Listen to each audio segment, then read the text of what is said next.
Aujourd'hui, on est Chafav, le 20 du mois de Av, qui est le jour de l'Eloula de Rabbi Levi Yitzhak, Rabbi Levi comme on l'appelle, qui est le père du Rabbi. Et donc on va étudier quelque chose qui est lié à un de ses enseignements, dont il parle, quelque chose dont il parle, dans ses notes sur le Zohar. Et ça commence à partir d'une Gemara. Et on va partager la Gemara dans Brachot. Un instant. Je mets la Gemara. Ok. Donc, on a la Gemara dans Brachot qui nous dit la chose suivante.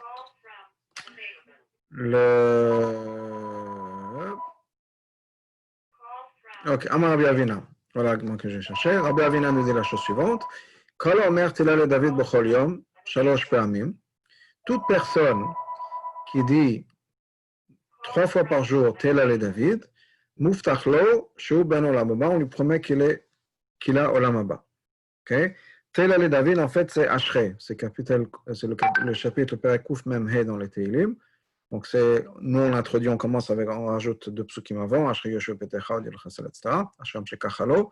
Ensuite, il a le David, etc. Donc, Ravina nous dit, dans Agma Brachot, toute personne qui dit Tila le David 3 fois par jour, le Chol Yom, chaque jour, Shalosh Pamim 3 fois, Muftach Lo Sheben Olam Haba, on lui promet qu'il a Olam Haba. Non, c'est facile pour avoir Olam Haba, dire Ashrei 3 fois. Maïtama, quelle est la raison? On va juste aller un petit peu plus dans la Gemara. Il va me chum d'Atia Aleph Bet. Si tu me dis que c'est parce qu'il y a le Aleph Bet, on peut dire un autre pasuk. Un autre perek, qui est le perek Kuf Yutet. Là, Atia Betamna Pen, là, il y a tout le Aleph Bet 8 fois. Puisque dans le chapitre, dans le perek Kuf Yutet, chaque lettre de l'alphabet est dite 8 fois. Il y a 8 psukim pour chaque lettre de Aleph. Ensuite, 8 psukim pour Bet, 8 psukim pour Gemel, etc. Donc, on dit non, ce n'est pas la raison, ce n'est pas parce qu'Aleph Bet, même si dans Ashrei, on passe tout le Aleph Bet, Ashrei Yoshua Petecha le Aleph, B'chol Yom, etc., Gadol Hashem, Doledo, on passe par l'Aleph Bet, il dit, ce n'est pas ça la raison. Mais, Mishum Deidbe Petach et Yadecha. Il y a ce passage qui nous dit, Petach et Yadecha, Masber Chol Chayatzon, que Hashem ouvre sa main et nous donne à manger. Donc, la bracha, on remercie Dieu pour tout ce qu'il nous donne. On dit, Nema Halel Agadol, dans ce cas-là, on peut dire ce qu'on appelle le Halel Agadol, qui est Odul Hashem Kitov Kilo Olam Chasdo. Là-bas, c'est marqué, Notem Lechen Lechol Basa, Kilo Olam Chasdo. On a tout Kilo Olam Chasdo. Donc, il y a la même chose, qu'Hashem donne à manger à tout le monde. On dit, le Mishum Deit Betarte, il y a les deux.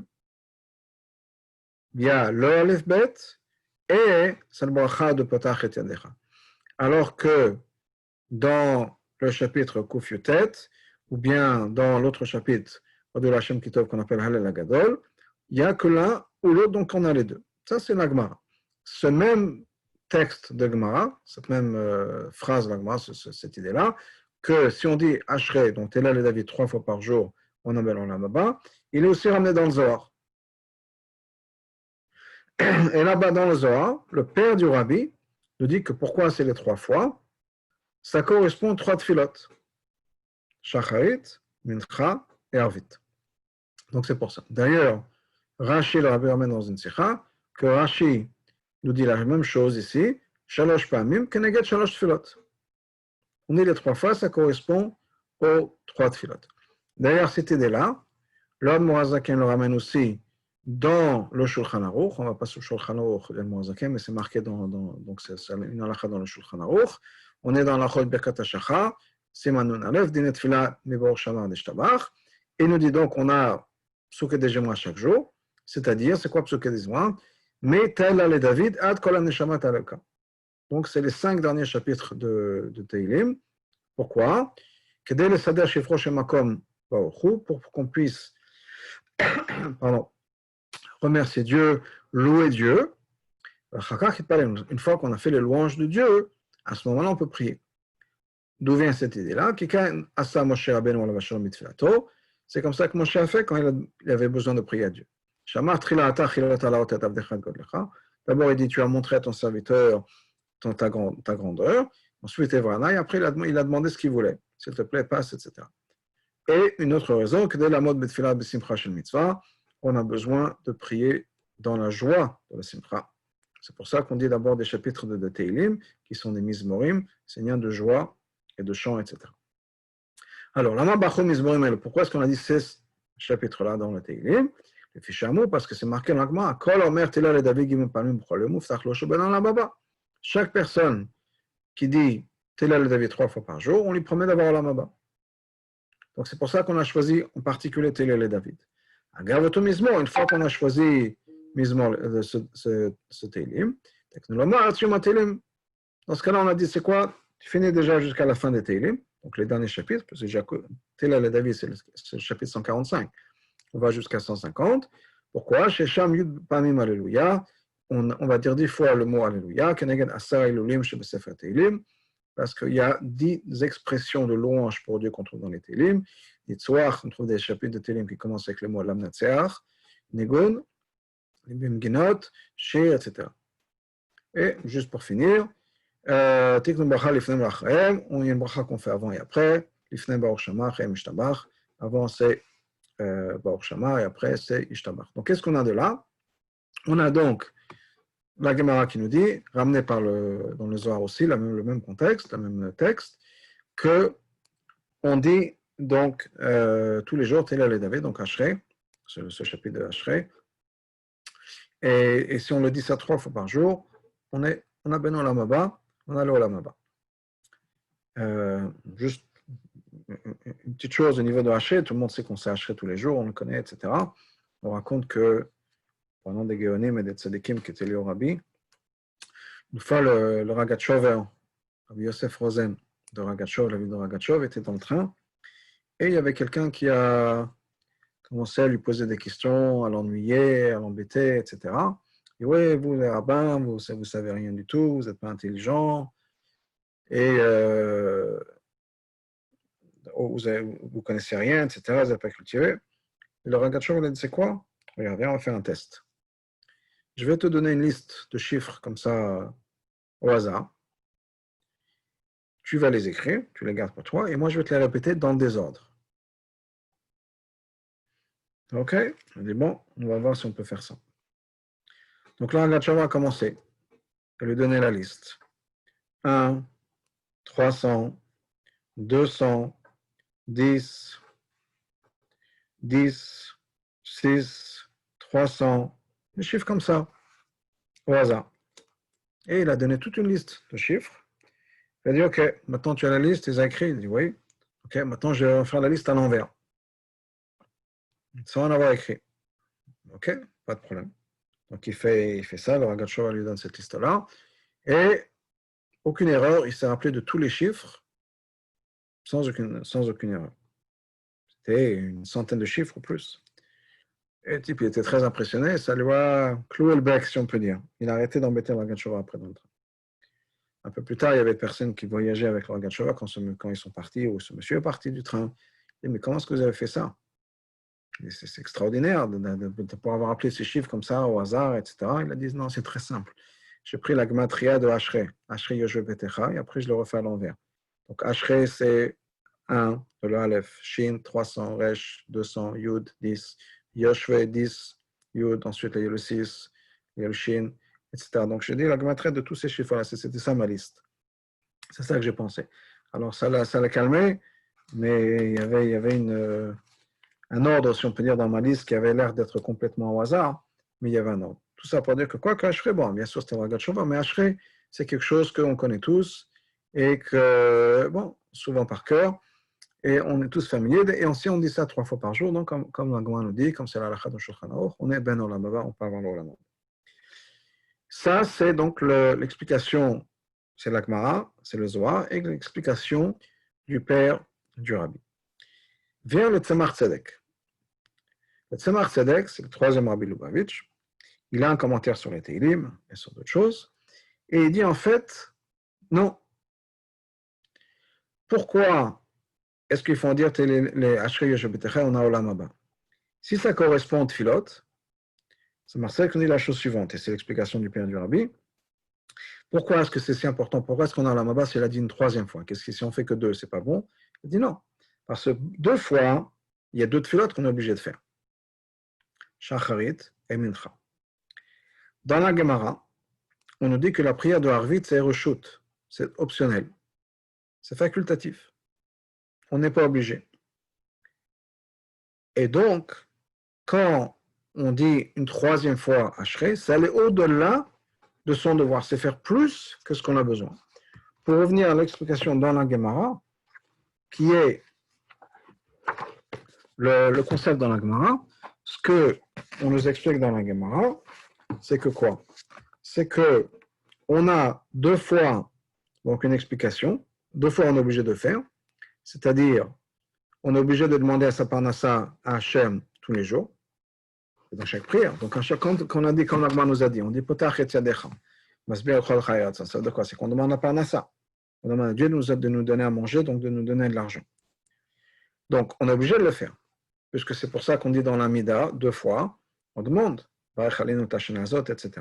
Donc demander la parnassa deux fois par jour, c'est une obligation. Donc Ashrei, on est obligé de le dire deux fois par jour. Et si on va au-delà de ça, on va au-delà de notre obligation, on va le faire une troisième fois. Là, non seulement on a accompli notre obligation, mais on a Olam Haba. Donc nous dit le Tzemach Tzedek, ça c'est bon, d'après l'opinion qui nous dit qu'Arvit, c'est facultatif. Et c'est pour ça que la troisième fois, au-delà de ça, c'est vraiment aller au-delà. Mais en fait, à la base, deux fois, ça devrait suffire. Donc le Tzemach Tzedek nous dit qu'en fait, nous qui disons que Arvit, c'est une obligation, soit on est obligé de dire Télel et David trois fois, puisqu'on est obligé de demander trois fois à la parnassa, et de l'autre côté, d'après cette opinion-là, deux fois, ça devrait suffire pour avoir Olam Haba. Parce que la troisième fois, c'est facultatif. Donc on a déjà deux fois, ça devrait suffire. Donc d'après cette opinion-là, d'après l'opinion qui nous dit que Ashrei, Arvit, ce n'est pas une obligation, dans ce cas-là, deux fois de dire Ashrei, ça devrait suffire. C'est d'ailleurs la raison pour laquelle on ne dit pas Ashrei le soir. On dit Ashrei deux fois le matin, une fois dans Psuke des Imoa, une fois après l'Amida, après Shemon Esrei. Mais Arvit, on ne dit pas Ashrei, parce que Arvit et Ashrei n'ont rien à voir. Il n'y a pas besoin de dire Ashrei. Pourquoi est-ce qu'on fait trois fois? C'est pour ça que d'après la Kabbalah, d'après la Chassidut, il faut faire une troisième fois Ashrei.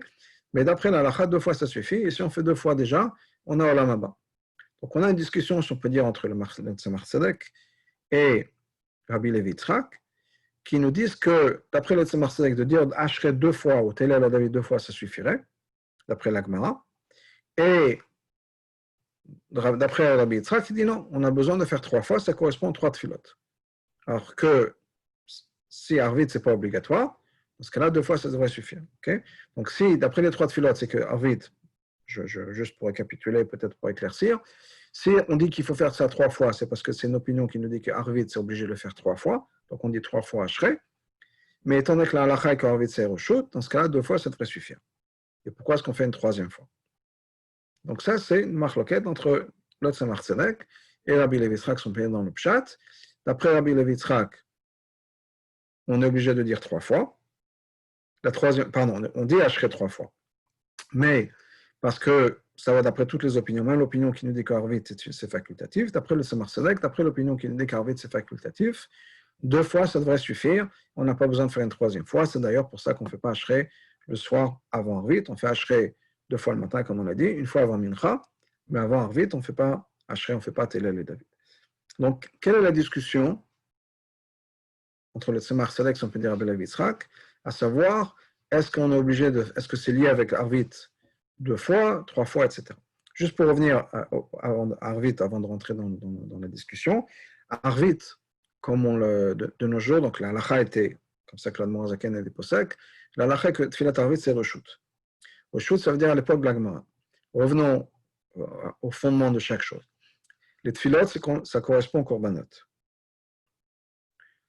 Donc, qu'est-ce qu'il y avait dans le Beit HaMikdash au niveau des Korbanot? Au niveau des Korbanot, les Korbanot qui étaient obligatoires, c'était Shacharit et Mincha. Et Takeves Echad Taseh Baboker, et Takeves Hashenet Taseh Ben Arbaim. On était obligé de faire un sacrifice le matin et un sacrifice l'après-midi, ce qui correspond à Shacharit et à Mincha.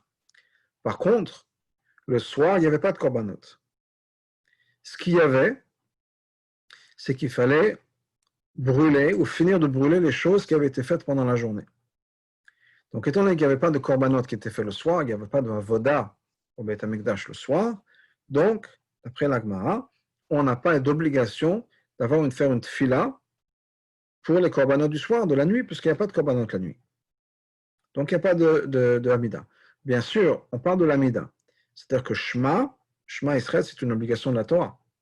Donc là, on parle uniquement de l'Hamida. Shema Israël, on nous dit dans le Shema, dans la paracha de la semaine dernière, il y a 2 semaines, dans Va'afta et dans Vayam Shamora, qu'il faut dire le Shema, B'shor B'chav Chumecha, quand tu vas te coucher, quand tu vas dormir, et comme on l'explique, c'est-à-dire la nuit et le jour. Donc quoi qu'il arrive, on a une obligation de la Torah de faire le Shema. Mais ça, on n'est pas obligé de faire la Shema Esrei pour ça. On fait le Shema. Arrive la nuit, on fait Shema et c'est tout. La question, c'est l'Amida, Shema Esrei. Donc, encore une fois, il n'y a pas d'obligation, et c'est comme ça que c'était la halakha, il n'y a pas d'obligation de faire arvit du fait qu'il n'y a pas de sacrifices qui ont leur place pendant la nuit. Par contre, de nos jours, et de nos jours, ça veut dire déjà depuis l'époque de l'Akma, mais donc de nos jours, même si à la base, il n'y a pas une obligation de faire arvit, mais arvit, on a accepté comme une obligation. C'est devenu, j'allais dire un minag, mais c'est bien sûr beaucoup plus fort qu'un minag. Ça a pris sa force parce que le peuple juif a accepté cette fila comme une obligation. Donc, à la base, Minatora, il n'y a pas d'obligation. Minatora, il n'y a pas de korbanot la nuit. Donc, Midarabanan, quand ils ont fait la takana de faire les tfilot qui correspondent au korbanot, il n'y a pas à la base, d'après la halacha, une obligation de faire la tfila, d'avoir une tfila pour la nuit. Mais c'est devenu la coutume, et la coutume, c'est cette force de la loi qui fait qu'on fait la prière de Harvit. Mais Harvit a quand même cette qualité d'être ce qu'on appelle Reshut. Reshut, ça veut dire quoi? C'est quelque chose qui est facultatif. Et il faut savoir, et c'est un concept important, à plein niveau, que quelque chose de facultatif, c'est-à-dire ça correspond à quelque chose de très très très élevé spirituellement. Il y a un principe dans la vie, et c'est un principe qui est ramené aussi dans les Sfarim, mais c'est un principe logique. Plus quelque chose est nécessaire, plus il est facile d'accès. Prenons ça dans son sens inverse. Quand quelque chose est facile d'accès, c'est aussi une preuve que c'est quelque chose qui est nécessaire. L'exemple qu'on ramène dans la Chassidoute souvent, c'est par exemple respirer. Respirer, c'est absolument nécessaire, c'est gratuit, parce qu'on ne peut pas être sans. La nourriture, c'est aussi nécessaire, pas aussi fréquemment que respirer, donc c'est un peu plus cher. C'est plus cher que respirer, on a besoin de payer de l'argent pour ça. Et donc, parce qu'on a besoin. Mais quand quelque chose est obligatoire, si on peut dire, dans ce cas-là, c'est pour tout le monde. Ensuite, un abri, un logement, c'est moins nécessaire que la nourriture, donc ça coûte plus cher, etc. Il y a des choses qui sont des choses de luxe. Et ce n'est pas pour tout le monde. Dans le sens où on n'est pas obligé d'avoir des bijoux, on n'est pas obligé d'avoir des objets de luxe. Et donc, si on n'est pas obligé, donc ce n'est pas quelque chose qui est absolument nécessaire, et tout le monde n'y a pas accès. Donc, c'est la même chose de manière spirituelle. Il y a certaines choses auxquelles tout le monde a accès. Si tout le monde a accès, ça veut dire quoi? Ça veut dire que c'est obligatoire. On ne peut pas faire sans. On ne peut pas vivre sans. Il y a des choses qui sont, pour reprendre mon exemple, un peu de luxe. Ça veut dire quoi du luxe? Ça veut dire des choses sur lesquelles on peut se passer. Et donc, on ne peut pas forcer tout le monde à l'avoir, parce que ce sont des choses qui sont au-delà des capacités peut-être de tout le monde. Donc, quand il y a quelque chose qui est facultatif, c'est quelque chose qu'on ne peut pas forcer tout le monde. Tout le monde n'y a pas accès. Si on reprend encore une fois quelque chose dans notre direction, si quelque chose, comme je disais, est facultatif, c'est que ce n'est pas pour tout le monde ne peut pas y avoir accès. Donc, dans certaines chumot, par exemple, on ne peut pas forcer les gens à faire des chumot. On peut forcer les gens, la Torah nous force, ensuite les sages sont venus, pour nous forcer à faire certaines choses qui sont obligatoires. Obligatoire, ça veut dire que c'est nécessaire. On ne peut pas être sans. Alors, au départ, c'était les choses de la Torah. On est obligé de mettre les téfilines, on est obligé de faire ci, on est obligé de faire ça. Les sages ont dit, OK, on est dans une génération où on est obligé de lever la barre. Parce que si on va se limiter aux choses de la Torah, ça va être la dégringolade. Donc, on est obligé de rajouter certaines choses qui sont maintenant devenues nécessaires. Parce que sans ça, on va perdre l'essentiel. C'est essentiellement les takanot de Chachamim qui nous ont forcés à faire certaines choses. Un exemple qui vient, ou un machin plutôt, c'est une parabole qui vient en tête. On raconte que une fois un chassid qui s'appelait Rabbi Isaac de Homil, un grand chassid de l'Alter Rebbe, du Mitter Rebbe, du Tzemach Tzedek, qui voyageait, et il arrive dans un village, il passe la nuit dans une auberge, et il voit que la femme de cet aubergiste avait un siddur, et c'était un siddur avec les commentaires du Alter Rebbe sur la tfila. Donc autour du siddur, de la marge, il y avait des commentaires imprimés. À l'époque, c'était très rare ce siddur-là.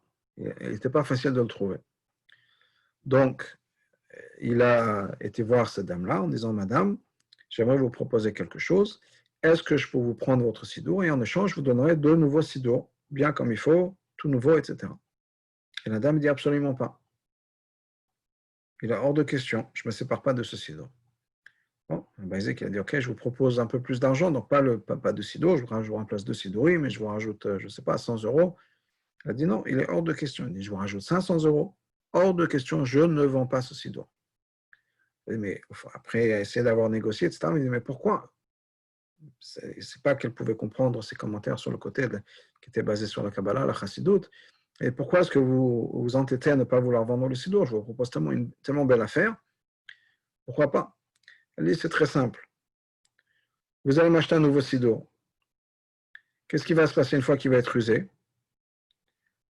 Les pages, les mots autour, le papier va s'effriter et j'aurai plus les mots. J'aurai plus les mots de la prière.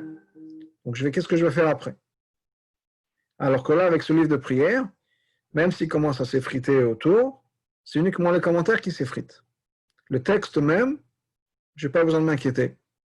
Parce que le texte, il y a toute une marge autour, et je suis tranquille. Donc c'est pour ça que je ne veux pas que vous me rachetez un siddur, je veux garder ce siddur-là. Et Rabbi a dit, c'est un fondement très important. Il y a la chassidoute tout autour qui protège ce qui est à l'intérieur. C'est-à-dire que des fois, on a besoin de rajouter certaines choses pour protéger l'essentiel. C'est la raison pour certaines chumot, et c'est entre autres la raison pour les takanot, beaucoup de takanot de chachamim, qui ont fait que, certaines choses comme Moukse ou d'autres choses, qui ont vu que si on ne va pas protéger, on va perdre l'essentiel.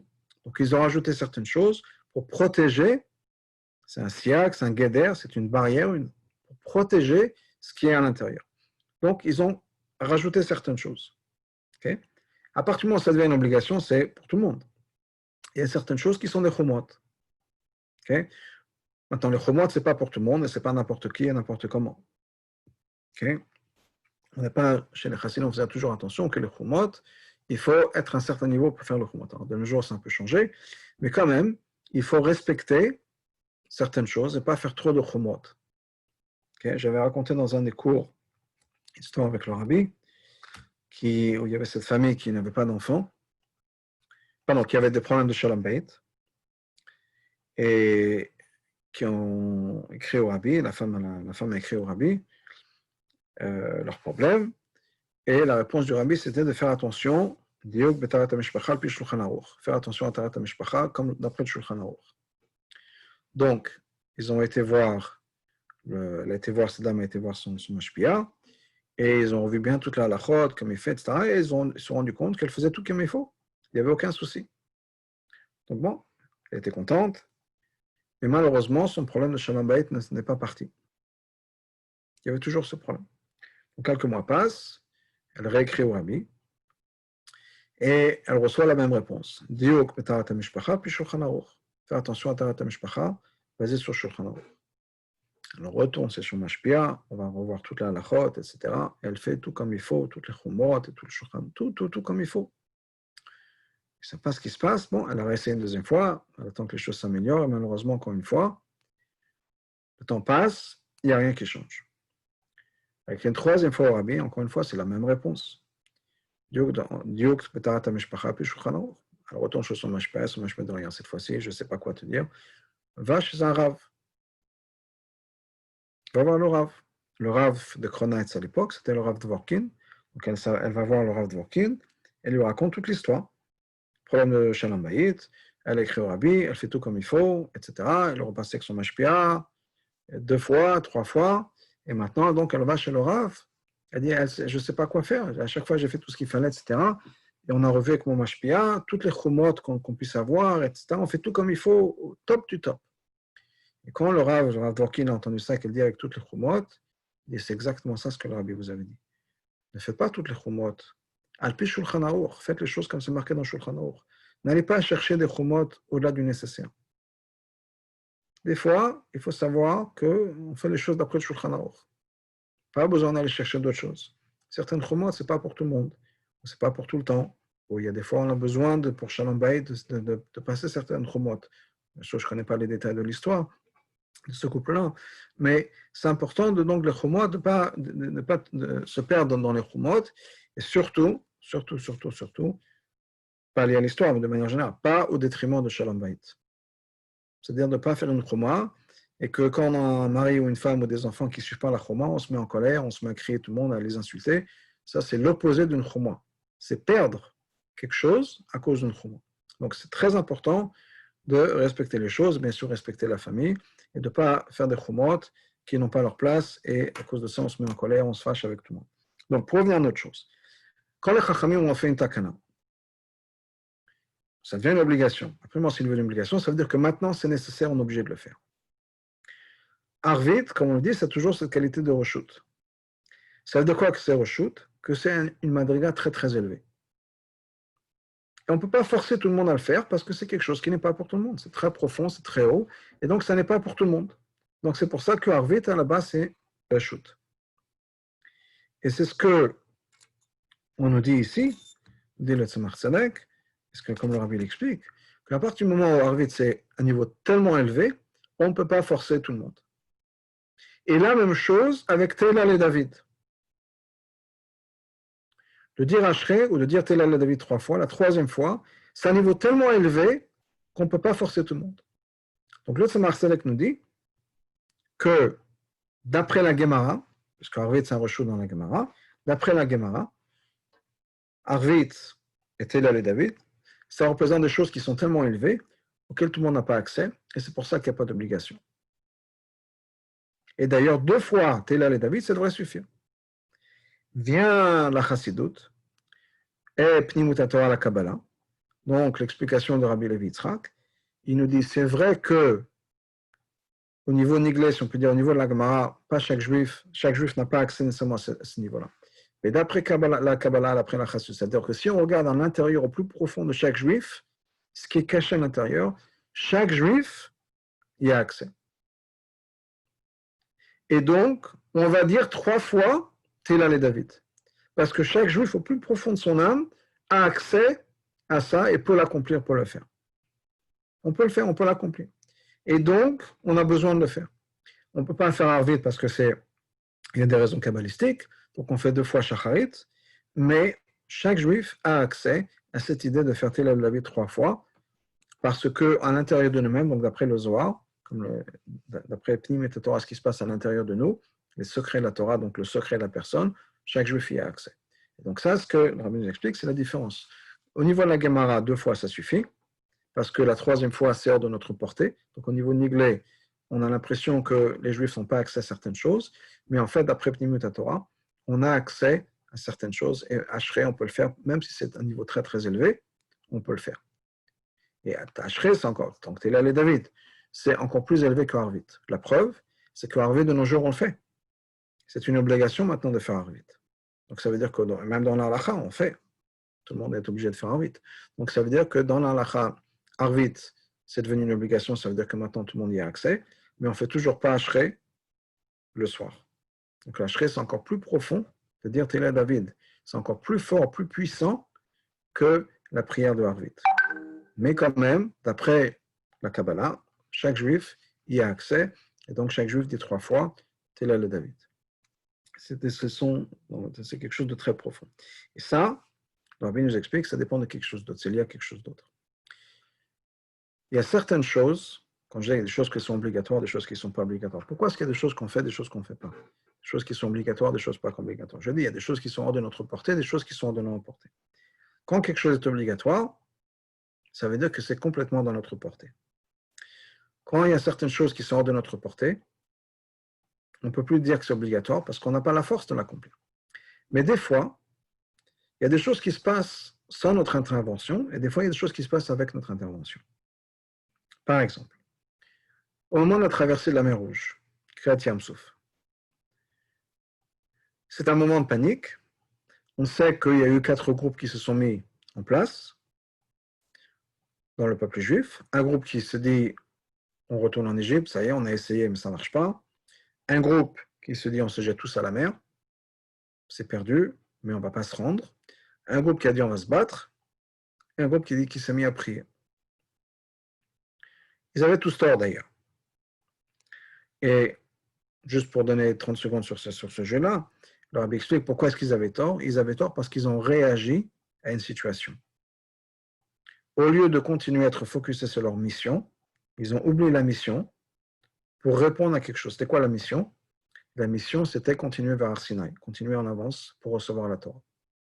Et au lieu de faire ça, ils se sont engagés, ils ont été distraits, si on peut dire, ils se sont engagés dans quelque chose d'autre, qui était de répondre à la situation qu'on a maintenant. Donc, ils ont un peu perdu les pédales d'une certaine manière, ils ont perdu leur focus, ils sont plus focalisés sur avancer vers recevoir la Torah, ils ont une situation et maintenant ils ont tout laissé tomber pour s'occuper de la situation qui était là. Et ça, c'est pas comme ça qu'il faut réagir. Il faut rester complètement focusé et focalisé sur sa mission. Ça me fait penser à une histoire avec le rabbi. Le rabbi avait une fois une mission du rabbi précédent. C'était à l'époque où ils étaient en Pologne, donc un peu avant la guerre. Le rabbi précédent est sorti de Russie en 1929. Le rabbi est sorti avec lui et ils sont partis d'abord en Latvie, ensuite en Pologne. Et une fois, le rabbi précédent avait envoyé le rabbi en mission chez Reb Chaim Ozer. Reb Chaim Ozer, c'était le Rav de la ville de Vilna. Et il l'a envoyé là-bas pour une mission. Il arrive chez Reb Chaim Ozer et il y avait il devait attendre un petit peu avant de pouvoir entrer. Le Rav était en rendez-vous avec quelqu'un d'autre.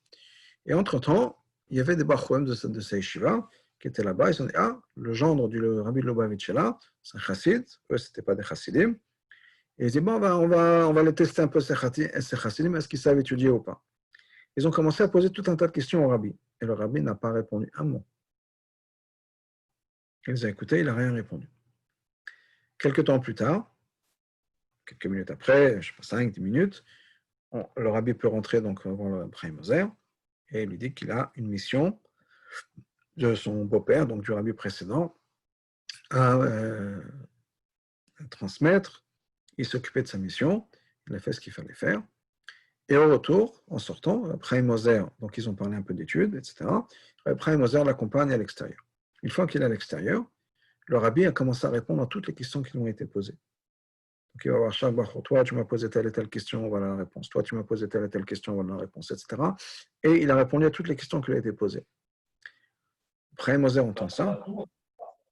Il dit, mais pourquoi est-ce que tu n'as pas répondu si tu as posé ces questions avant? Pourquoi est-ce que tu n'as pas répondu avant de rentrer?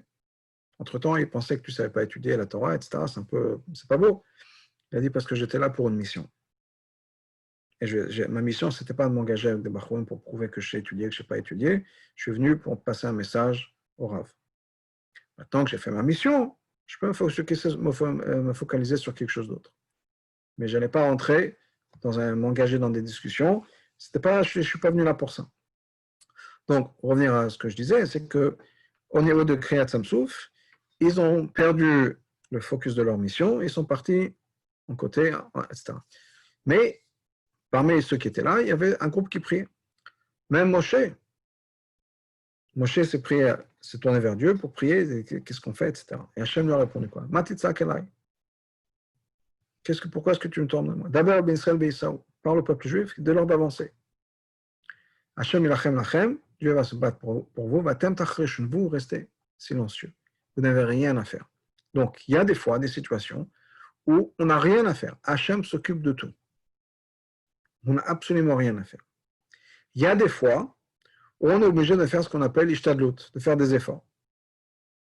Et le résultat n'a rien à voir avec les efforts. Mais on est censé faire quelque chose. Par exemple, pour la manne, certaines personnes avaient besoin d'aller marcher pour récupérer la manne. Ça ne tombait pas nécessairement à l'intérieur de la maison, ou bien même ceux qui étaient là, chez qui ça tombait proche, des fois il fallait la préparer. Donc, il y avait un certain effort à faire. Pas énorme, mais il y avait des efforts à faire. Donc, des fois, dans la Vodat Hashem, il y a des choses qu'on a besoin de faire. Et des fois, c'est mieux qu'on fasse rien. C'est mieux de se mettre de côté, de pas, parce que si on va s'engager, on va des fois créer des problèmes. Donc, il vaut mieux ne rien faire, ne rien dire. Il y avait une fois le rabbi précédent, quand il était jeune homme, il était parti quelque part en mission de son père, le rabbi Racham. Et il a envoyé avec le rabbi précédent un autre chassid, le rabbi Mendel Chen, qui était une personne, un rave un peu plus âgé que le rabbi précédent, plus âgé que le rabbi précédent. Mais il a dit à ce rave Mendel Chen, il a dit, tu le laisses parler. Toi, tu vas là, tu es là, pour qu'il y ait une personne avec une barbe blanche, on peut dire, mais moins tu t'impliques, mieux c'est. Même si le rabbi précédent c'était un jeune homme, il a dit laisse-le. Donc, des fois, il faut laisser les choses faire, on n'a pas besoin de s'impliquer. C'est mieux qu'on se mette de côté sans rien faire. Donc dans l'Avodat Hashem, c'est quoi la différence? Pourquoi est-ce qu'il y a des fois on est censé faire certaines choses et des fois c'est mieux de rien faire? La différence est quel niveau on va atteindre. Il y a des fois où il y a des choses qui répondent plus ou moins à ce qu'on a fait, même si c'est beaucoup plus grand. C'est-à-dire, on fait une ishtadlout, si on peut dire. Le parnassa, par exemple, le parnassa, ça vient de Dieu. Et des fois, on fait un coup de téléphone, et on a un grand deal Baruch Hashem. La bracha, clairement, c'est la bracha. C'est pas parce qu'on a fait un coup de fil, qu'on a rencontré la bonne personne au bon moment, que ça mérite une bonne rémunération. C'est qu'on a fait notre ishtadlout, et que Hashem derrière nous envoie la bracha. Des fois, c'est plus compliqué que ça, malheureusement. Mais des fois, il y a des choses qui sont, clairement, on voit la bracha de Dieu. Pourquoi? Parce que c'est quand on fait quelque chose, on a tout un tas de choses qui se mettent en place. Bon, un exemple tout à fait concret.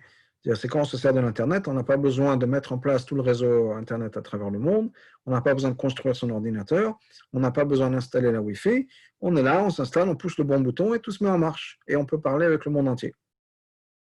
C'est pas que je l'ai mérité, c'est pas que j'ai mis en place tout un système, etc. Je profite de quelque chose qui est d'un soutien qui est derrière moi, qui me dépasse, et j'en profite. Je pousse le bon bouton au bon moment, connecte avec Zoom, et on peut parler au monde entier. Donc il y a des fois des choses, même chose si on peut dire par rapport à Hachem, ça peut être le moment d'une bracha, ça peut être le moment d'autre chose, où on a besoin de faire sa ishtadlout, et le reste, la bracha vient de Dieu. La bracha d'ailleurs nous dit que c'est comme par exemple, quand on a un champ, la bracha c'est la pluie. C'est pas la pluie, on ne cause pas la pluie. Mais on a besoin, on prie à Dieu, et ça nous amène la bracha. Bien un autre exemple encore mieux, l'Agma nous dit que Moïdatal, la rosée, ça ne s'arrête pas, ça vient complètement de Dieu. C'est pour ça d'ailleurs qu'il y a des minagim qui ne disent pas Moïdatal pendant l'été. Parce que ça ne dépend pas de nous, on n'a pas besoin d'en parler. Si on parle de la tal, il faut dire Moïdatal. Dans ce cas, on va dire livracha, livracha.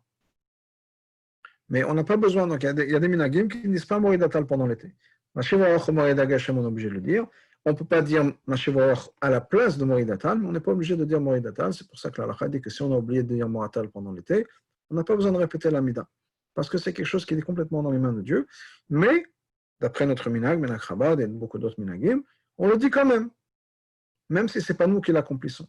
Parce qu'on met le petit doigt et il y a des choses qui se mettent en place. Ou bien l'histoire qui nous a ramené dans la Gemara, je crois que c'est Rabbi Hanina ben Nossar, qui avait une fois vu, il était en train de marcher, il a vu une pierre énorme, il dit ça, ce serait quelque chose qui serait bien pour le Beth Amikdash.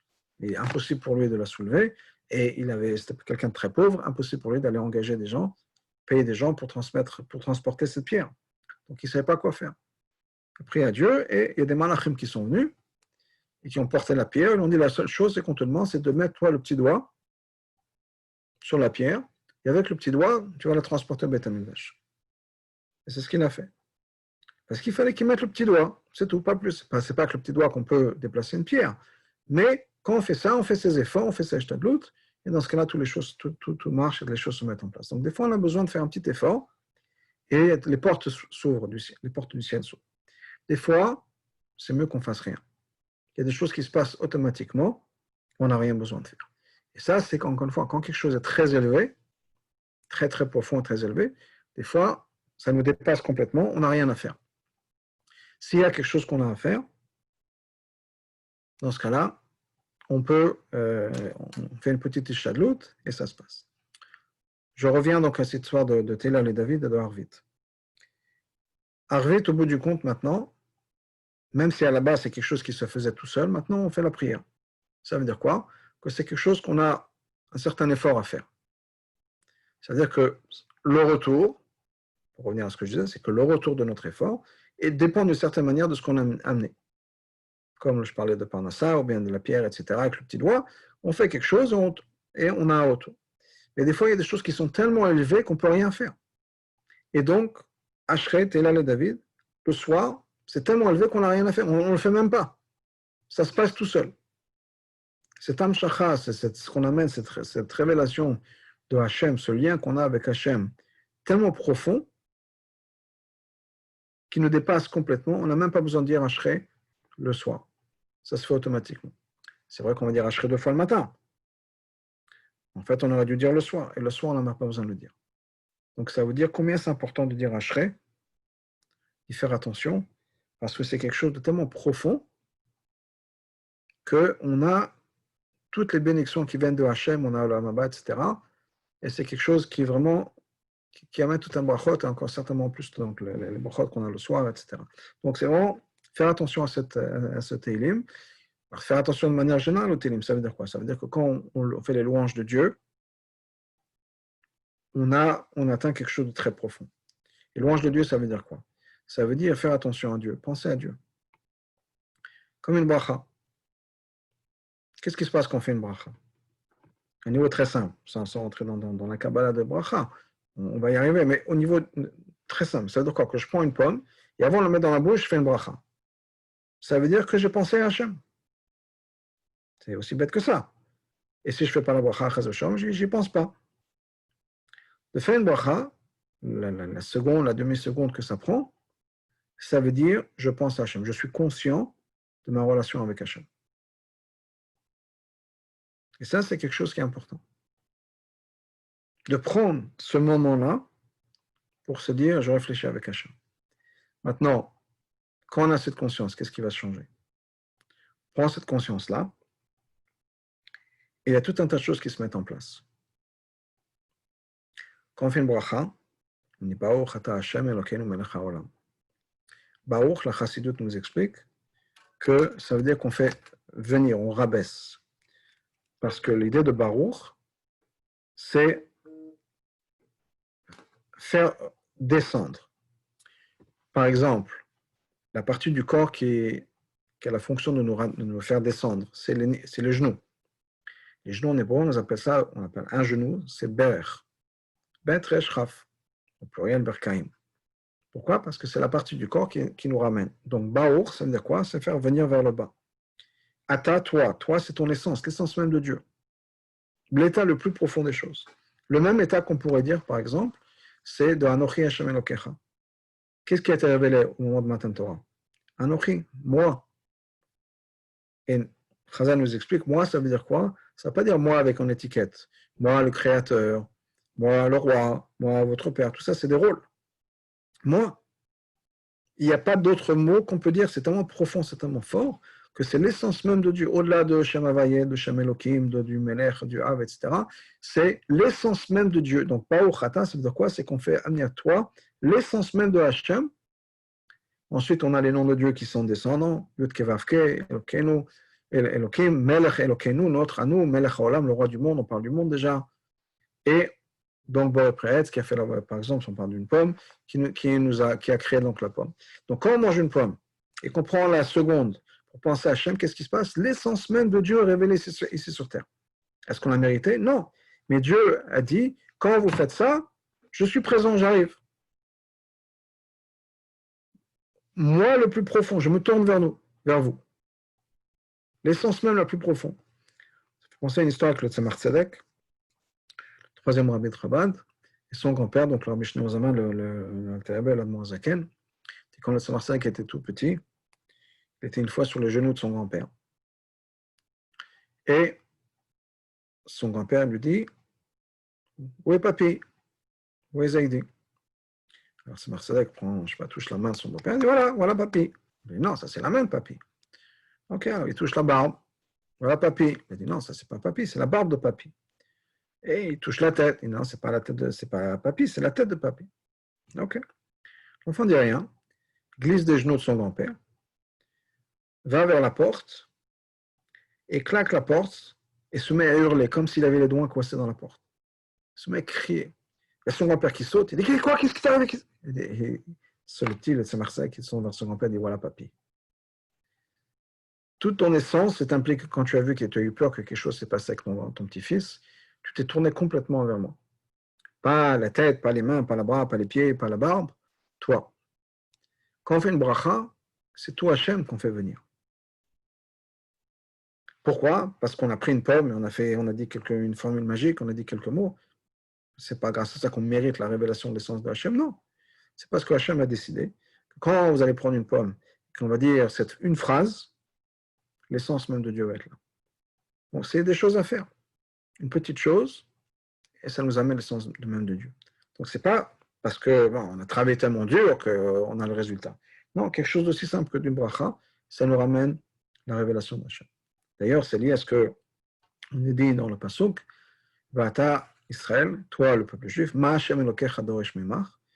Qu'est-ce que Dieu attend de toi? Kim Nira, juste d'avoir la crainte de Dieu. La Gemara pose la question, la Terre de ramène dans Tanya. Elle dit que la crainte de Dieu, c'est tellement petit. On dit, qu'est-ce que Hachem veut de toi? Juste avoir la crainte de Dieu. C'est pas grand-chose. On me dit, comment ça, c'est pas grand-chose? C'est énorme d'avoir la crainte de Dieu. On m'a dit, oui, pour Moshe, il s'agit de quelque chose de très simple. Et la Moazaken dans Tanya explique, ça veut dire quoi pour Moshe? On a tous un Moshe à l'intérieur de nous. Pour Moshe, c'est simple. Mais la Gemara continue là-bas. La Gemara nous dit quoi? Que Altikrama est la mère. Que il ne faut pas dire Hachem Elokecha, tout ce que Hachem attend de toi, mais Hachem attend de toi sans brachot. Et quand on fait les 100 brachot, dans ce cas-là, on a Yirat Hachem. Et les 100 brachot, généralement, on fait les tous les jours. Si on fait la tefila, on a les 100 brachot facilement. Donc, ce n'est pas grand-chose. On fait 100 brachot par jour, si on peut dire, et on a la Yirat Hachem. Dans le cas de Ashrei, c'est quelque chose d'un peu différent, mais c'est la même chose. On dit Ashrei 3 fois par jour. On dit cette louange de Dieu, et on a Olam Haba. Alors, c'est pas compliqué, mais il faut le faire, il faut être présent quand on le fait, quand on pense, certainement quand on dit Potach et Yadecha, il faut être présent. Ça ne veut pas dire qu'il faut le dire à voix haute, qu'il faut le dire à voix forte, qu'il faut faire ci, qu'il faut faire ça. Il faut être présent dans ce qu'on fait, et dans ce cas-là, on a toute l'âme, toutes les bénédictions de Dieu qui viennent quand on fait ça. Quand on est là, quand on fait Ashrei, qu'on est présent dans certaines choses dans sa prière, etc. Donc, j'encourage encore une fois à être présent dans le brachot, à être présent dans la tefila, et que grâce à ça, ce qu'on fait dans la tefila, on a tout un tas de brachot qui viennent de Hachem, tout un tas de bénédictions, tout un tas de bonnes choses qui arrivent. On est déjà à un moment où on peut commencer à dire souhaiter Ktiva Vechatima Tova, une bonne année à tout le monde. Donc, par le mérite de dire Ashrei 3 fois par jour, Télal et David, et donc on a toutes ces bénédictions. Maintenant, ça nous dit Ben Olam Haba. On a Olam Haba. La question, c'est qu'est-ce qu'on va faire là-bas, Olam Haba? Pour ça, il faut étudier la Torah, pour ça, il faut faire des mitzvot à l'avance. Parce que si on est Olam Haba tout seul, et qu'on n'a rien à faire, on va un peu s'ennuyer. Donc, la Gemara nous dit Ashrei Sheba le Kan v'Talmudo biyado. Heureux est la personne qui vient avec son étude en main. Parce que si on est Olam Haba tout seul, sans rien, sans étude, on va s'ennuyer, on ne va pas apprécier l'Olam Haba. Ça nous ramène une histoire dans la Gemara, qu'on dit qu'il y avait un certain monsieur qui avait fait toute la verrure du monde. Vraiment, toutes les fautes possibles. Puis arrive un moment, il a été voir une prostituée d'ailleurs. Il dit, mais qu'est-ce que tu es en train de faire? C'est cette femme qui lui a dit, qu'est-ce que tu es en train de faire? Tu es en train de perdre tout. Tu perds toute ta vie avec ces bêtises-là. Ça l'a choqué et il a fait tchouva. Il m'a dit qu'il s'est mis par terre, la tête dans ses genoux. Il a commencé à regretter toute sa vie. Tout ce qu'il avait fait, toutes les bêtises de sa vie, etc. Et il a pleuré tellement fort, il a un regret tellement fort et tellement puissant que sa neshama a quitté le monde. La Gemara nous dit, Rabbi s'est mis à pleurer en disant, Yesh kone olamo b'sha'achat. Il y a une personne qui peut acquérir le monde à venir en 1 heure. Le temps de cette chouva. Il y a un des commentaires qui explique pourquoi est-ce qu'il a pleuré. Au contraire, de dire qu'en 1 heure, on peut avoir Olam Haba, c'est extraordinaire. Pourquoi pleurer? L'explication, c'est qu'il a pleuré en disant un Olam Haba qu'on a acquis en 1 heure. Qu'est-ce qu'il va faire Olam Haba?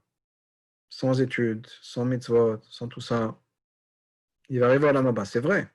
Mais Olam Haba, on est quoi? On est habillé avec les mitzvot qu'on a fait dans sa vie. On est nourri de la Torah qu'on a étudiée dans sa vie. Si le pauvre, il arrive tout seul, sans rien, sans vêtements, sans nourriture, ça ne va pas être la meilleure expérience possible. Donc, on a besoin quand même de penser à ça, faire des mitzvot, étudier la Torah. Bien sûr, on ne fait pas tout ça pour Olam Haba. On n'est pas intéressé que pour nous. On a des idées un peu plus importantes que ça, qui est de faire venir Mashiach, d'accomplir ce que Hachem veut accomplir. Ce n'est pas juste qu'on a une retraite confortable au Olam Haba, mais en tout cas, il faut faire les choses que Hachem demande. Donc, encore une fois, juste pour conclure, on est tous une bonne année, que Hachem écoute nos prières, qu'Hachem nous donne toutes les brachot dont on a besoin, et que la chose la plus importante qu'on a besoin, c'est la Géoula, Shlema, tout de suite avec Mashiach. Voilà, je finis. S'il y a des gens qui ont des questions, commentaires.